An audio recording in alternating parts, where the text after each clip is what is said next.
Ase Sumba.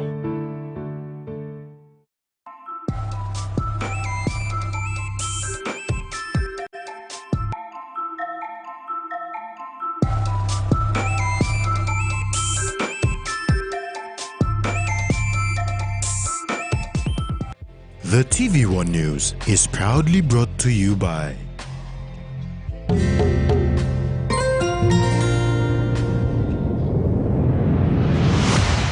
BSP, our bank, our people.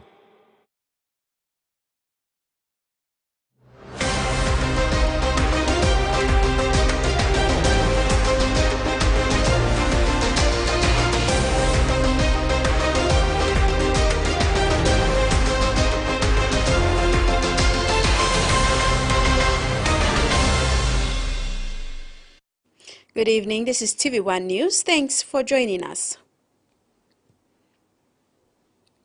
Teachers Savings and Loan Society, or TISA, announced a healthy net profit of 76.49 million kina and a record balance sheet of 1.17 billion kina after taxes for the 2022 financial year. Board Chairman Gabriel Tai said TISA has recorded a positive year of growth in 2022, increasing its profit by 24% and group assets up to 28% compared to 2021 respectively. Speaking to media on Thursday, 25th May, Board Chairman Gabriel Tai said the key drivers for this are a strong income growth, increased savings and deposits, growth in net asset position and loan portfolio.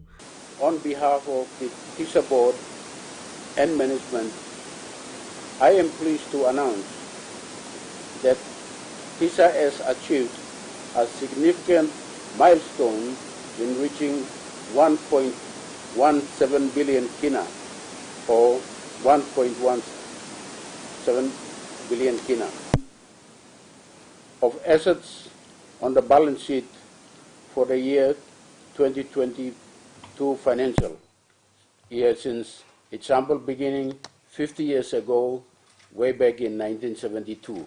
Upon this positive outcome, Tai announced that TISA Board has approved an additional interest of 7%, which will be credited into all the members' UMI accounts today for the financial year ending 31st December 2022.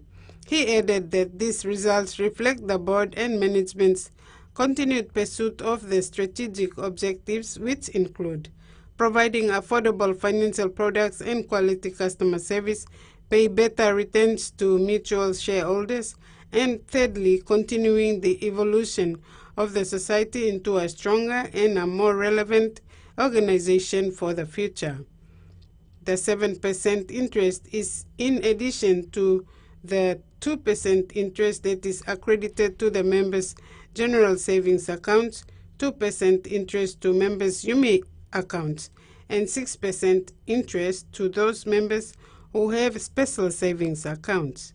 Taking the business further, TISA has obtained approval from the Bank of Papua New Guinea in principle to the banking license application in May 2022. We are currently transforming our business to establish a fully fledged commercial bank through our subsidiary called TISA Community Finance Limited, so we can serve the unbanked and underbanked population, of whom are our members who reside and serve in communities in the most remote parts of Papua New Guinea. Frida Kana, TVWAN News. PNG Cancer Foundation provincial outreach programs last week conducted cancer awarenesses and training together with the National Cancer Treatment Center with the support of SMEC. PNG CF conducted Healthy Teens School program with 102 students from grades 5 to 8 at Lay International School and more than 35 students and staff in at the University of Technology. They met with more than 1,000 students and teaching staff at the Lay Salvation Army Primary School and conducted sessions at Busu Secondary and Bubia Primary with the messages of prevention through healthy lifestyle choices.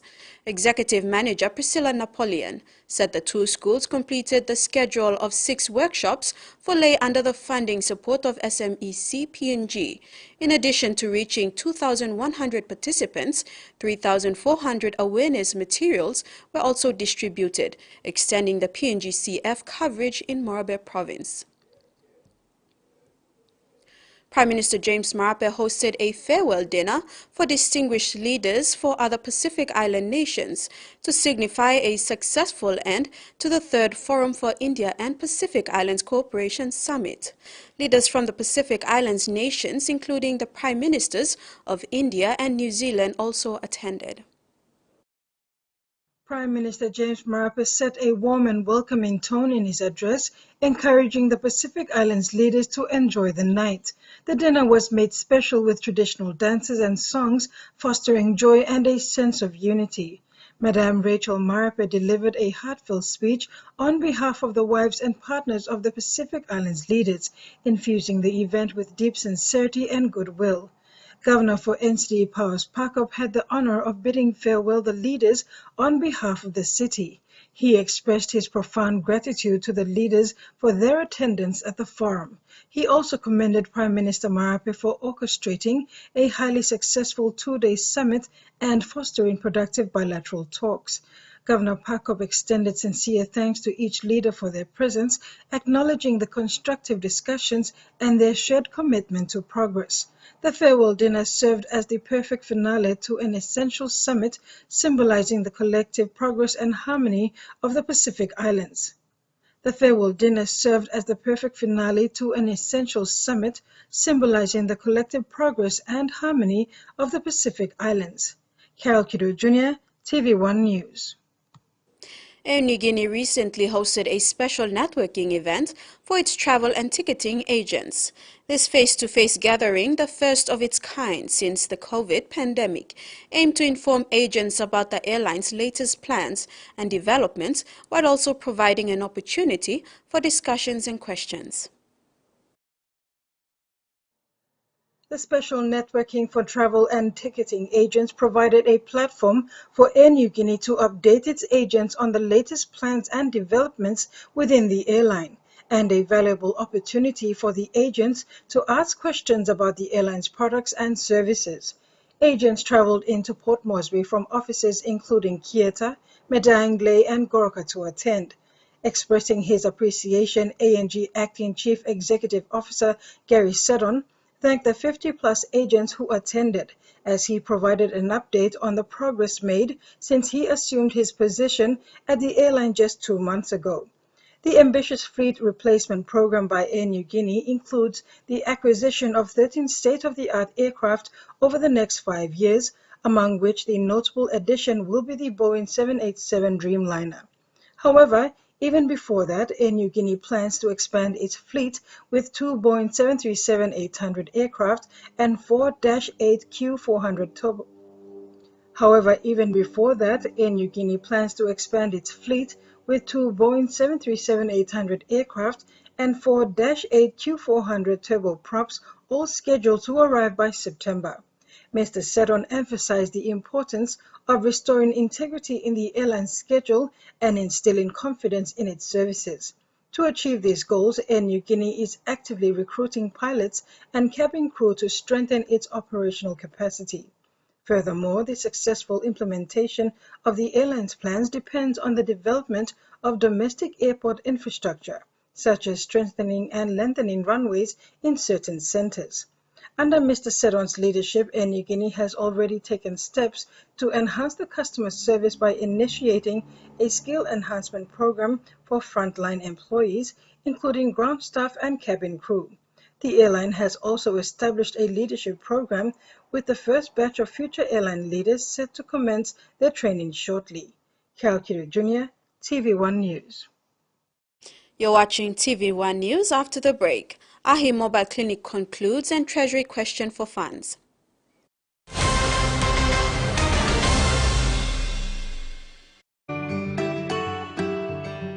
It was during and after COVID that really motivated me to want to take up life insurance.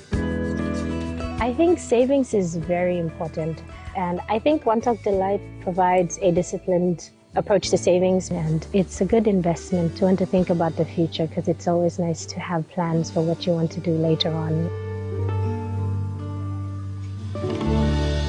With you for life.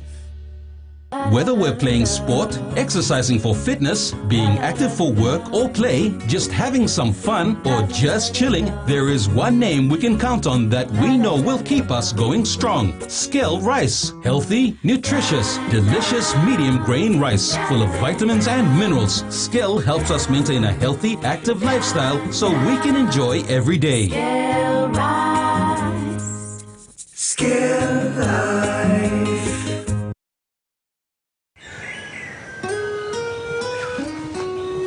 From the rich soils of the highlands, the finest coffee has been grown by generations of Papua New Guineans, expertly blended and roasted with over 80 years of experience, making the finest cup of Nescafe New Guinea blend, PNG's own coffee.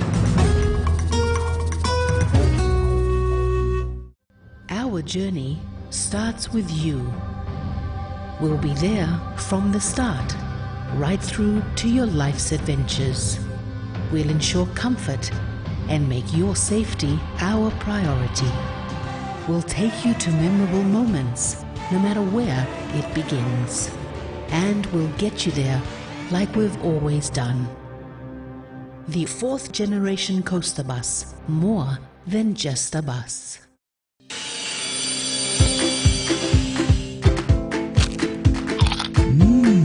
Right across the nation, we eat snacks crackers.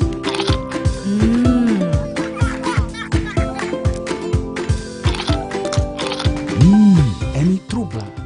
All get a young planalapun, only like him snacks crackers. Only make him here, no PNG, one-time lay biscuit company. It's crunchy and tasty. It's irresistible. It begins in backyards. It's a try for Mitchell. Valentine home's over.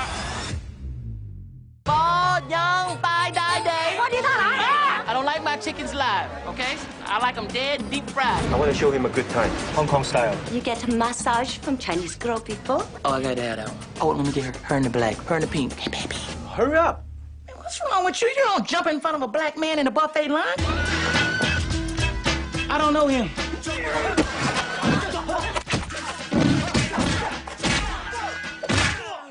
I'm sorry, man.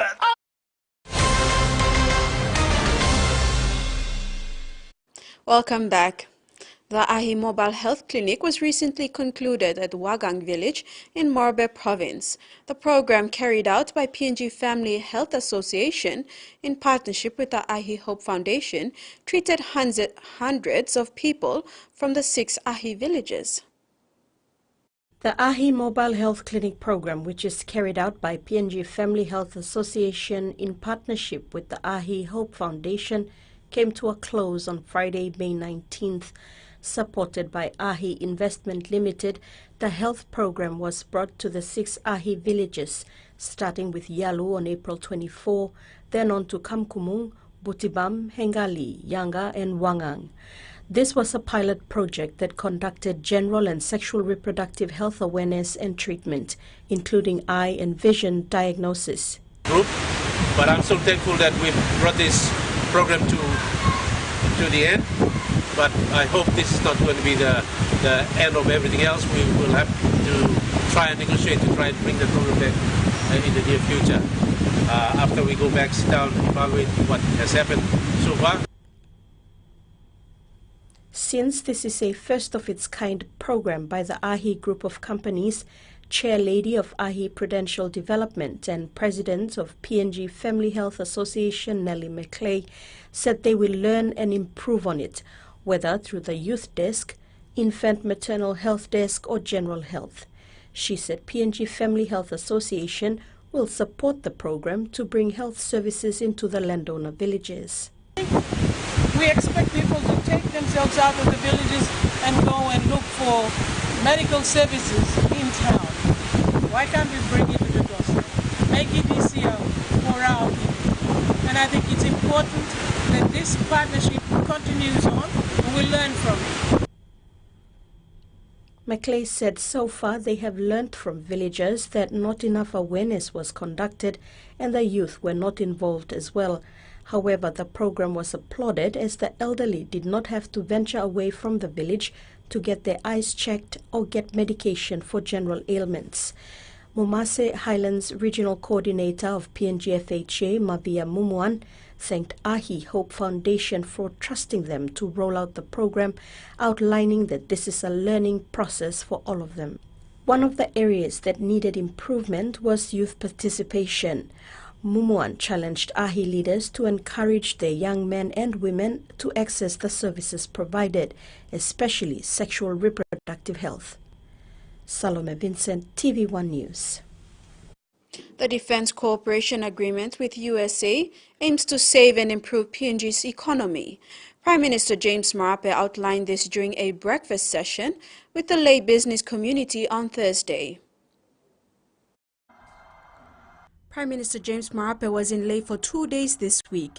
He arrived on Wednesday, May the 24th, and addressed the Tutumang House Assembly, becoming the first Prime Minister to do so in Morobe Province.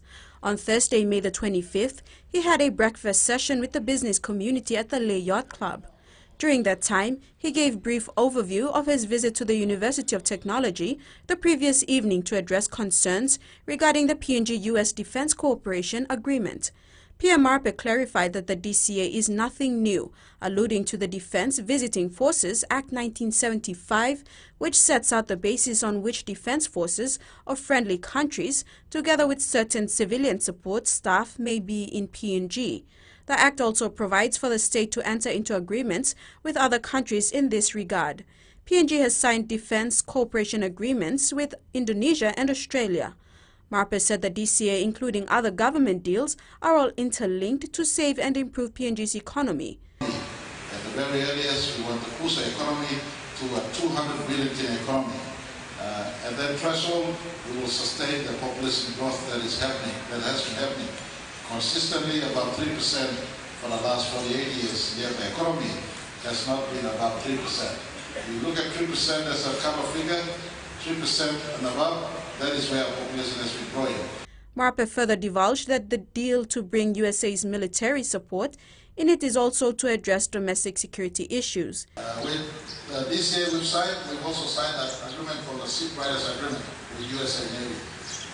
And for the first time now, we have ability to monitor what is happening in our seas. A lot of illegal fishing going on. We now have the capacity to know what is happening in our seas to stop those illegal fishing and hopefully bring home a fish. He assured that the private sector that his government does not operate on an ad hoc basis but through layers of scrutiny and due diligence. A worker of the Hill House Inn at Garden Hills, Port Moresby, was shot dead in front of his place of work building earlier today. According to eyewitnesses, the deceased, known only as Mr. Ani, of Asian origin, was returning from the bank when he met his fate.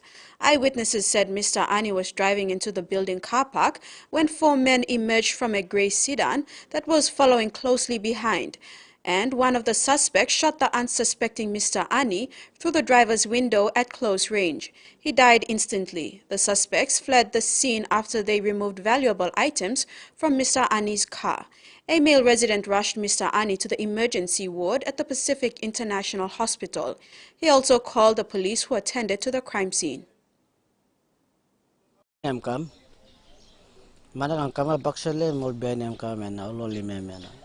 Bosoti mem na disla orang sim basandim lagan. So mi arim gunshot na mikam miluki maniam slip stop. So miluki slip stop so mi elmen na mi kariam go lausiga. Tamo dem slip lo kare. Slip lo kare am da rush mem. Rusham kam na bla putem lo kar na. Bla kare mem go. Lo tindim lo mi am mosam slakain crime na bo to stop him bo right.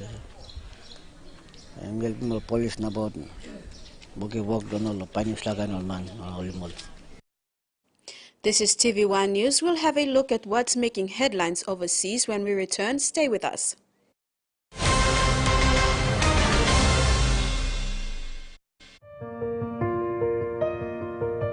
There's a sense of pride when you're able to do something right, a financial decision that has just really good benefits.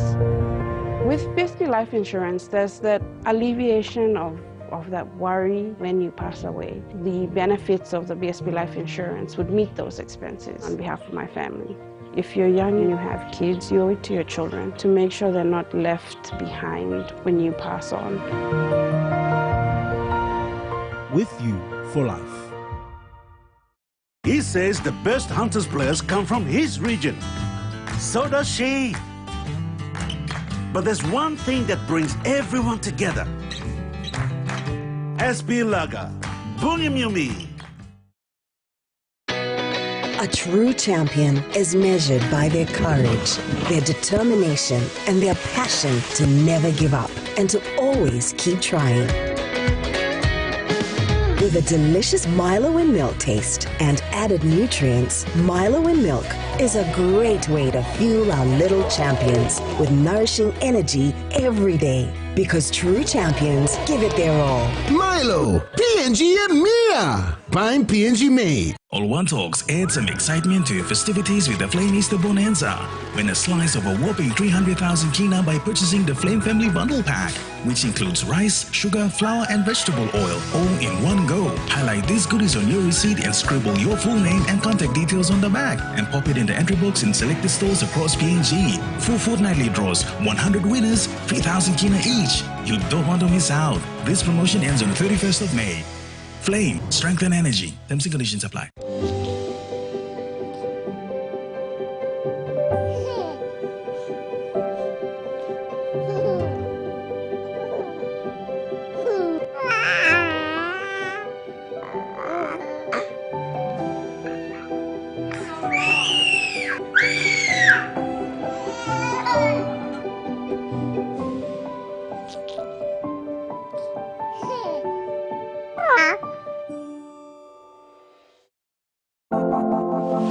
At TISA, we've been a common thread in the lives of Papua New Guineans for 50 years. Not for profit, not for charity, but for service. Komati, the show and going, makes a break, where's the support? Komati is in the clear, and they will score the Hunters.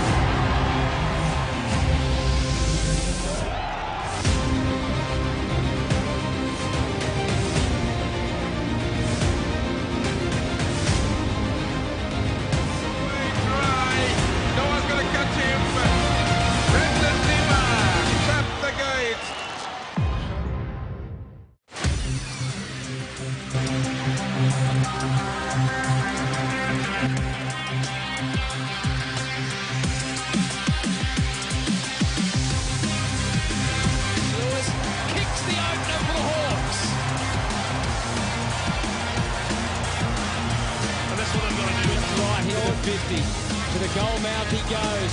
Early work from Caminiti. Never wasn't far off. Caminiti did it himself.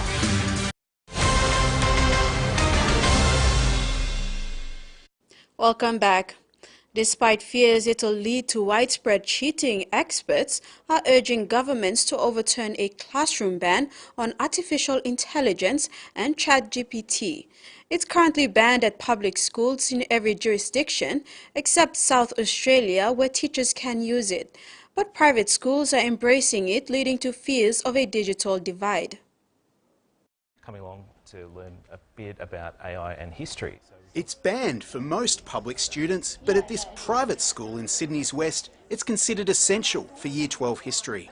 I think it could be really exciting because it's actually taking human knowledge and the stuff we've put together as a civilization almost, and representing it to us.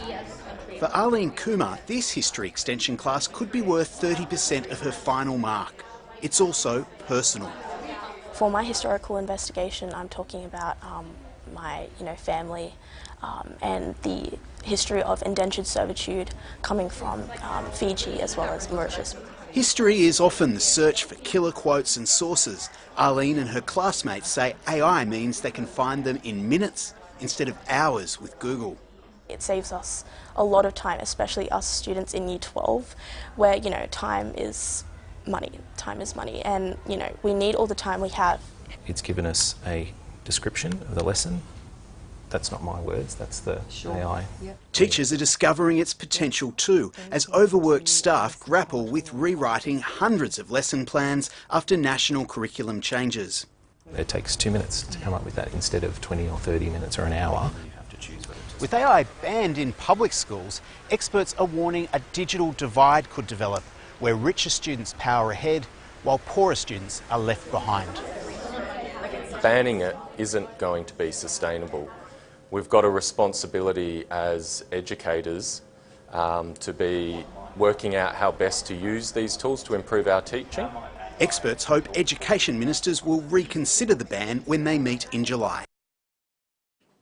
Outback Queensland is home to some of the most impressive dinosaur fossils in the country. Now the region's history is being recognized with the unveiling of a futuristic 3D printed dinosaur nest sculpture in the remote town of Eromanga. 3 years in the making.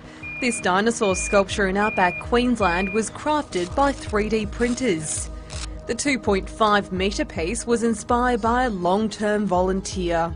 She's just had her 80th birthday, and I think she wants to leave a bit of a longevity, I guess, and something that can help encourage other volunteers and children to engage with science. The artwork is a scaled representation of a titanosaur sauropod nest found in the Eromanga region 92 million years ago.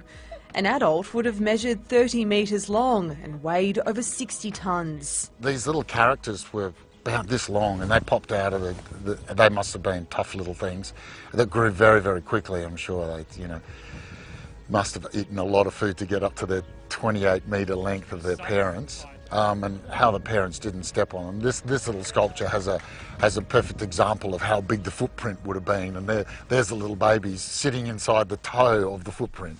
It marks the second anniversary of the discovery of Australia's largest dinosaur named Cooper. Designers worked for months researching the nests and printing the design with bronze and concrete to withstand arid conditions. And especially in Outback Queensland, you've got to use something that's very hardy and can withstand all of our really harsh conditions. So yes, bronze is used a lot, but doing it from 3D printed cast, I'm not quite sure has been done before. So it's quite an exciting and perhaps contemporary way of looking at how can we develop and get these sculptures more publicly accessible in Outback. Artists say 3D printing has transformed the industry. Instead of carving polystyrene back and then coating that with fiberglass, we now just 3D print, and 85% recycled plastic is what we use, and then we can put really good durable coatings on this, and it's much more economical, much stronger, and if you wanted you can break it down and chip it up and make another sculpture with it. An installation that can be enjoyed by dino lovers, young and old. Maybe 500 years it'll still be here. Who knows, there'll probably be skyscrapers in Eromanga by then. 2 teenagers have handed themselves into police over a massive fire which gutted a multi-story building in central Sydney. The blaze engulfed a heritage-listed former hat factory in Surrey Hills and sent flames into the city's skyline. New South Wales Police have launched an investigation into this blaze with a dedicated strike force. Now, this blaze is one that they're referring to as a once-in-a-decade fire. It, of course, sent flames high into the Sydney skyline, black plumes of smoke across Surrey Hills and surrounding suburbs. Now, police have told us at a press conference just a short time ago that overnight 2 13-year-old teenagers have handed themselves in. They have given statements to police, and police believe they were at the scene at the time of the fire. Now, police have also said that they're seeking to speak to a group of around 3 to 4 teenagers believed to be of a similar age who were also at the scene at the time this blaze broke out. Here's what Acting Police Commissioner Paul Dunstan had to say. We are aware of reports overnight of a group of young people that were seen running from the fire scene shortly after 4 p.m. I can confirm that last night 2 young people handed themselves in at 2 separate police stations in the late hours of last night. We are speaking with those young people throughout the evening, and they are now assisting police with our inquiries. I can further confirm that we are aware of a further 3 or 4 other young people that were present during the fire We asked them to come forward with their parents and put their side of the story forward.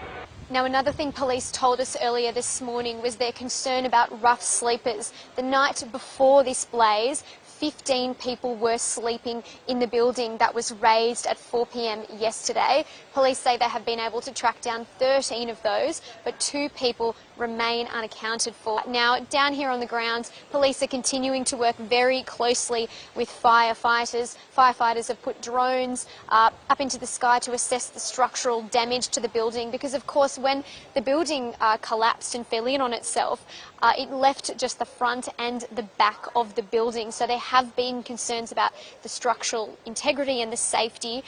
2 buildings, at least 2 buildings, residential buildings, have not been able to return home yet. They're staying with friends and family, and police say if they need help finding alternative accommodation, that is something that they can arrange. Firefighters also say that they're working with engineers. Here's Acting Commissioner Jeremy Futrell. Whether there's bits of the walls that need to be knocked down in a safe way or other bits that need to be shored up, the engineers will work through all of that and then put the necessary arrangements in place. Now, aside from saving lives, Mr Futrell also said that the force was able to help save pets, save medication and even a wedding dress. They said they got calls from a woman, a bride, who was set to be married in Hobart shortly, and they were able to go in and save her dress from the fire. So really a remarkable response from all emergency services down here in Sydney. Back home, the Permanent Parliamentary Committee on Gender Equality and Women Empowerment and Gender-Based Violence are aiming to get to the bottom of allocated funding not received by the appropriate people. Day 2 yesterday began with the review of national agencies with the Ministry of Treasury. Due to Day 1 hearing by the civil society organizations, announcement of no funding being received to address real-time issues for gender-based violence and sorcery action-related violence, the Permanent Parliamentary Committee on GEWE and GBV are now reviewing national agencies for answers. Deputy Chairman of Committee on GEWE, Alan Bird, confirmed that Treasurer Earling Stuckey was present for last year's Parliamentary Committee meeting on GEWE and questioned if the government funding was allocated to the Department of Community Development and Religion. And you made a commitment to provide a certain amount of money to support the work in empowering our women and girls to get access to justice, in empowering our women and girls to get access to justice, to be able to be, I guess, saved from being tortured, raped and killed and that sort of thing, which is all too common in our country, unfortunately, in certain parts of our country. Now, I believe it was 7.9 million that common in our country, unfortunately, in certain parts of our country. Now, sort of thing. I believe it's all too common in our country, unfortunately, in certain parts of our country. Now, I believe it was 7.9 million that Treasury had allocated. Could you confirm if that full amount was remitted to the Department of Community Development? Treasurer Earling Stuckey assured that most of the budgeted funds were remitted. Getting back into the budget, yes, I did commit at last year's hearing 7,930,000 kina for our secretariat for this year. The year before there was nothing. For our secretariat for this year. The year before there was nothing. And just whilst I'm here with you, going forward for the next 5 years, as the year before there was nothing. And just whilst I'm here with you, going forward for the next 5 years, as I had assured you, for this year where we've budgeted 9,724,000, so that's some good news. And for 2024, 8,724,000, so that's some good news. And for 2024, 8,471,000 kina. In 2025, increase. And for 2024, 8,471,000 kina. in 2025 increases again to 9,148,000 kina, and 2026 9.9 million. Deputy Chair Bird followed up on Lingstaki's answer, questioning if Treasurer has any expectations when remitting funds to all departments, including community development and religion. Treasurer added that many departments are to check on the funds being fully accessed for the work of the GEWE, including the committee, as well as the Department of Implementation and Rural Development at the subnational level. Funds allocated should be monitored by the departments and state agencies themselves. With a specific department of agency, Lingstaki stated that he couldn't think of any. Both Bird and Lingstaki blurted that there is a gap in the system, leading to funds not reaching the appropriate people. An unimpressed Permanent Parliamentary Committee for Gender Equality and Women's Empowerment and Gender-Based Violence have called out the Department of Community Development and Religion for the 7.93 million kina that was allocated last year. DCDR also had to answer to queries regarding the funding. Acting Secretary Jerry Ubase responded, outlining how the first 2 million kina was used. The Permanent Parliamentary Committee for Gender Equality and Women's Empowerment and Gender-Based Violence were not impressed with the presentation and progress of the Department of Community Development and Religion on the first day of hearing. The committee chairman, Powes Pakop, and his deputy shared their thoughts of the presentation given by the department. Yeah, because from yesterday's presentation, especially from the Department for Community Development, who has oversight and courage of affairs and responsibility dealing with children, dealing with people with disability, with youths, and with women and religion. One has to be very concerned about the plight of our people, especially women and girls. We are relying on a department with huge responsibility that has no capacity and shown, incapability to deliver outcomes that we expect. Department Acting Secretary Jerry Ubase outlined how much they spent and what they spent it on. This included 100,000 to 300,000 to civil society groups. And whether or not funding reached survivors of GBV and SAV, Ubase said most of the travels and fund were to upskill the department and build good policies to help those women and girls in the country. And now the weather forecast for the next 24 hours.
Back home, this is a renewal strong wind warning issued by Papua New Guinea National Weather Service for all coastal waters of southern PNG Indonesian border to Daru to Kiwai Islands through Gulf of Papua to Kerama, Yule Island to Port Moresby to Hood Point, including Coral Sea. Fresh to strong southeast winds of 20 to 33 knots are expected to continue over the next 24 hours, causing rough seas. All small crafts and boats are advised to take necessary precautions before going out to sea, especially in the warning areas. This is TVWAN News. In sports, Legacy Cup postponed and SP Sports Awards set.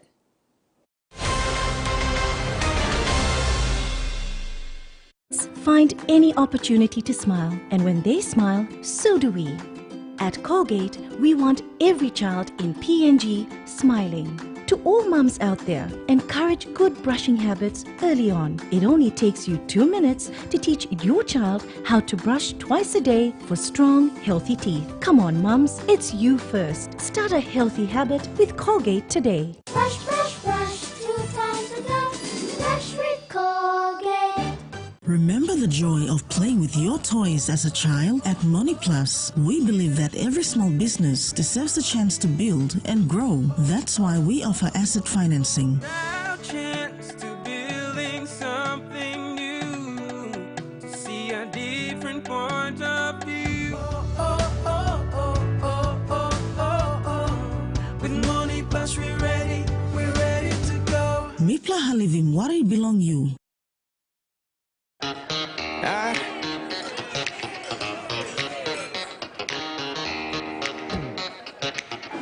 Superstition ain't the way.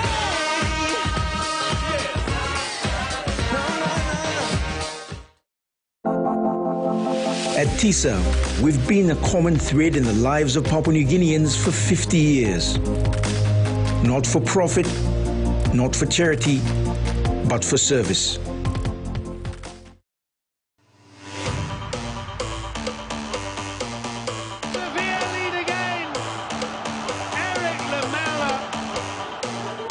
The young midfielder taking his chance in every way.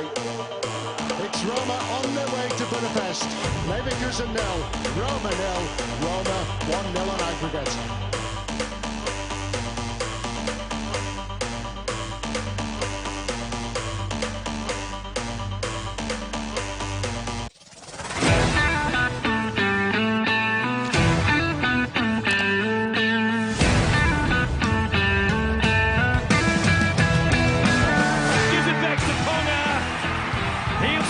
For the Knights.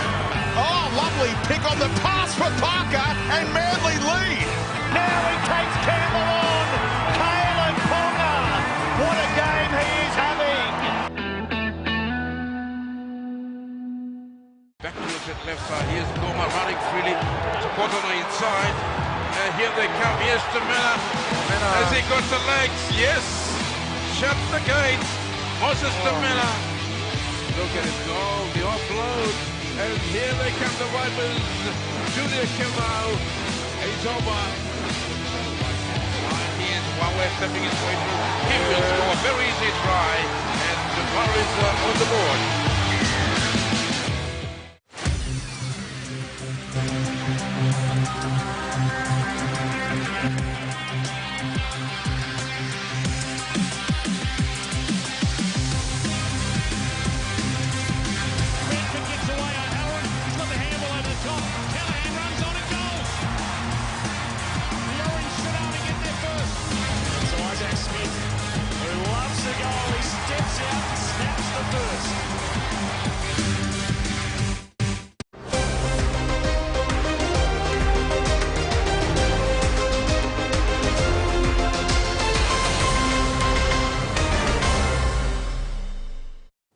Welcome back.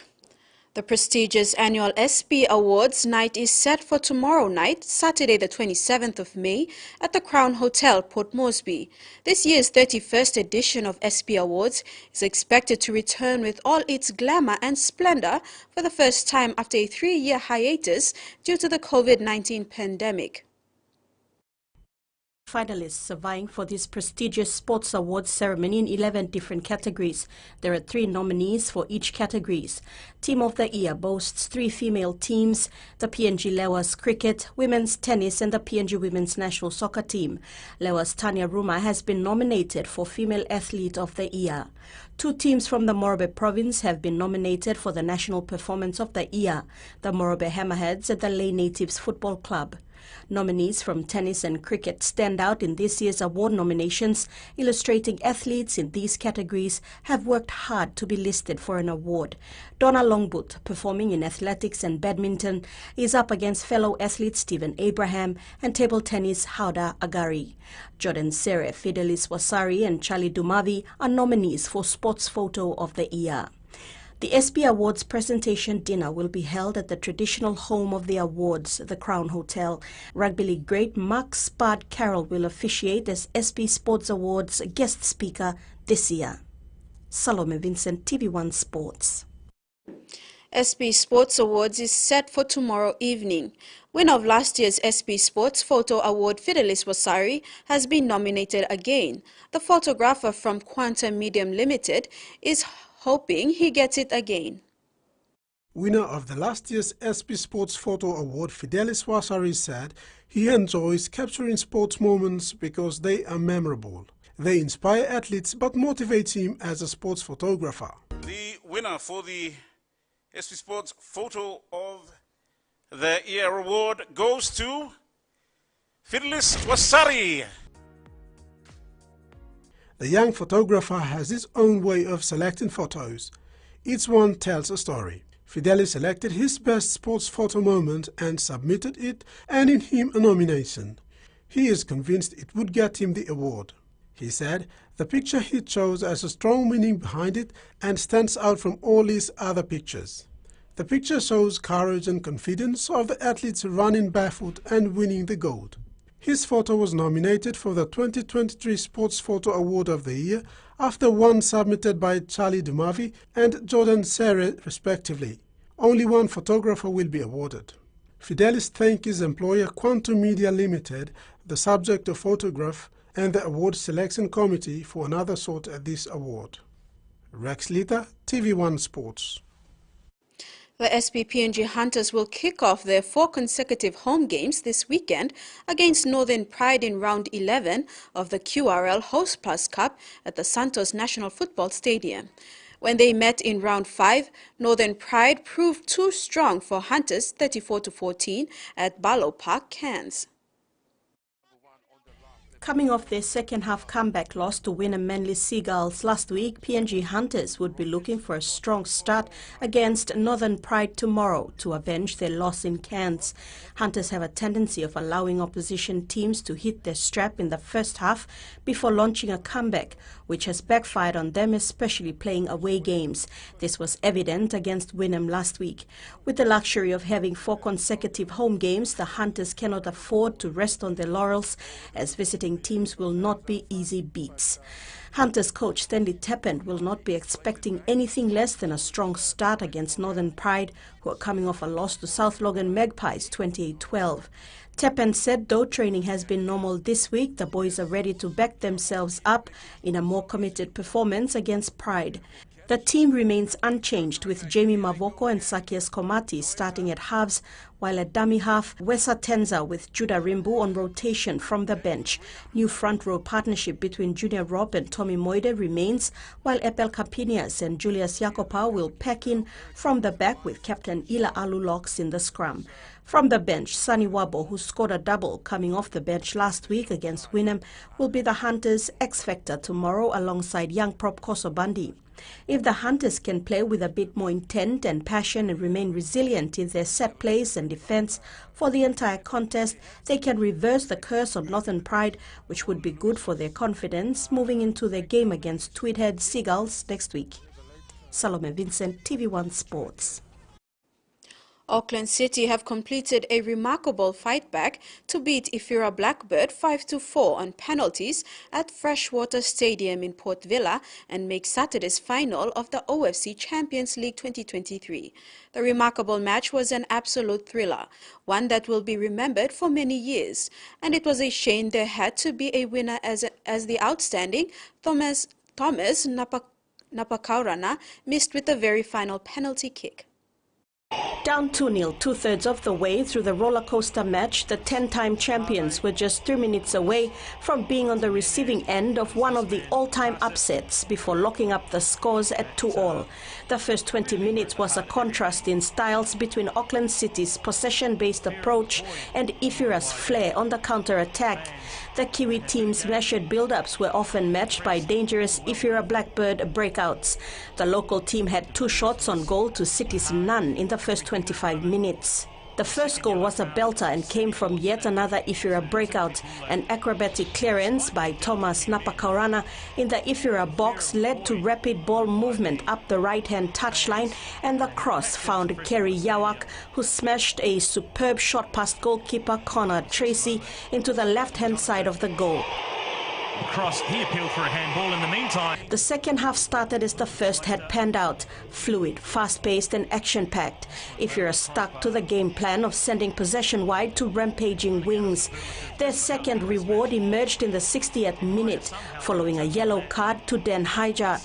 A Blackbird free kick wafted to the back post where Godin Tenene managed to head a floater across the line.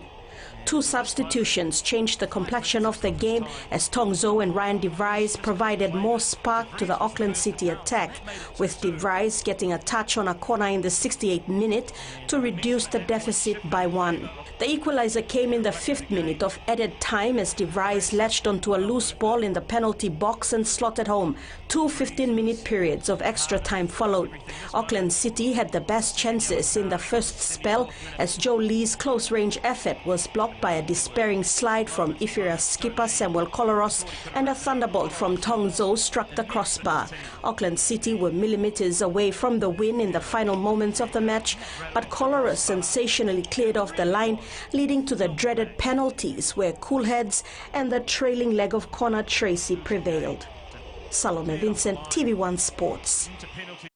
And Fijian champions Suva FC edged out Tahiti's AC Pirate 4-2 in extra time at Vanuatu's Freshwater Stadium to make Saturday's final of OFC Champions League 2023. Despite playing the last 21 minutes of regulation time and half an hour of extra time with 10 men, Suva found the strength to score 2 goals while a man down and keep their campaign alive.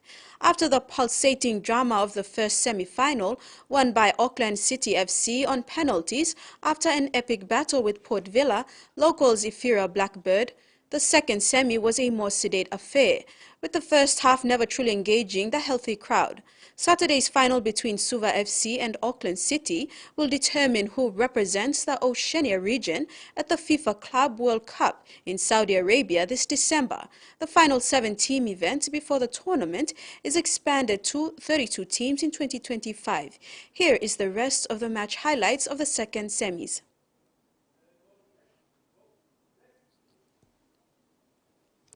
EMK Sipik Pride and Egmark Rabal Gurias have been preparing to play for the Legacy Cup in their first ever match against each other in the Digicel ExxonMobil Cup competition. However, the Legacy Cup match has now been postponed. Instead, the 2 teams meet for their regular Round 7 match at the Callabond Oval in Kokopo, East New Britain. EMK Sipik Pride and Egmark Rabal Gurias have been preparing to play for the Legacy Cup in their first ever match against each other in the Digicel ExxonMobil Cup competition. However, the Legacy Cup match has now been postponed. Instead, the 2 teams meet for their regular Round 7 match at the Callabond Oval in Kokopo, East New Britain Province. The Legacy Cup contest will be a historically significant match for both teams because the match will be played in tribute to Papa Guria John Nightingale, late Grand Chief Sir Michael Samare, and close connection between them as brother teams.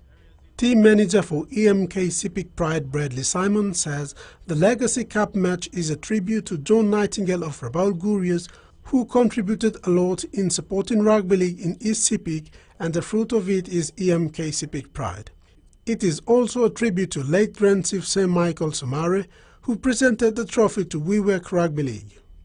The teams will play the Legacy Cup in every first match of the season.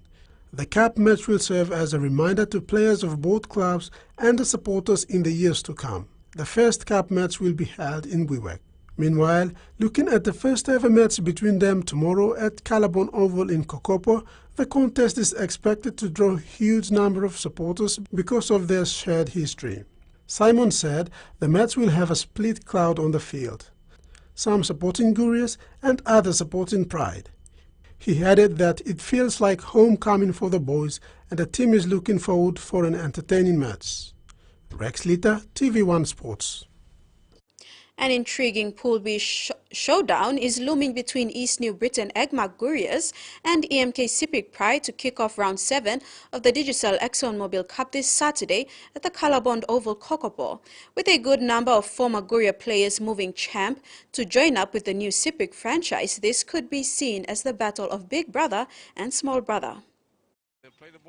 A bumper crowd is expected tomorrow as the much-anticipated clash of mates versus mates takes center stage from 2 p.m. at the Calabond Oval in Kokopo. With the strong bond that exists between the two clubs, it is only fair to say that there will be no love lost when they take center stage, which should give the fans plenty to cheer about. In anticipation of the bid announcement, EMK Sepik Pride went on a shopping spree, securing the services of Guria's head trainer Joe Bruno as head coach and team Dr. Denny Patrick as assistant, along with former and current Guria players Francis Takai, Joe Frank, Wartovo Puara Jr., Roy Ellison, Michael Ruggie, Buddy Jack and Watson Boas. While Boas, Takai, Jack won't be making the trip to Kokopo for various reasons, Pride have also added former Gurias in Emmanuel John and Silas Kahuna to their lineup for this weekend's clash. Gurias have also beefed up their playing stock with the aim of having another crack at this year's silverware. They have the services of Wesley Batari, Levi Andrew, Cassie Dixon, Dixon Pipi, William Tirang, Nixon Waki and Alex Max. A number of Guria youngsters will be making their debut tomorrow. Miles Banham replacing Chris Benjamin on the wing, while Jacob Lott starts from the bench in 17. Elias Selu is the 18th man. Guria's coach Francis Ray has indicated he will stick to the same lineup that beat ISO last week in Port Moresby. Yes, Sepik Pride, they're newcomers in the Diesel Cup, and we are looking forward to this game next week. Most of our Guria boys last week went and joined them, so yeah, it's kind of a brotherly affair in Kokopo. So yeah, we're looking forward to meet them next week. After the Pride game, Gurias will travel back to Port Moresby for their return match against the Port Moresby Vipers next Sunday. Salome Vincent, TV1 Sports. And that ends another edition of TV1 News. Have a safe weekend. Bye for now.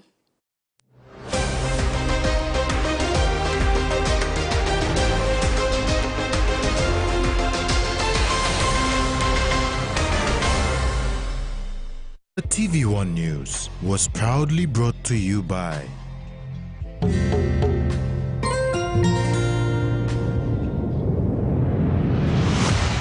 BSP, our bank, our people.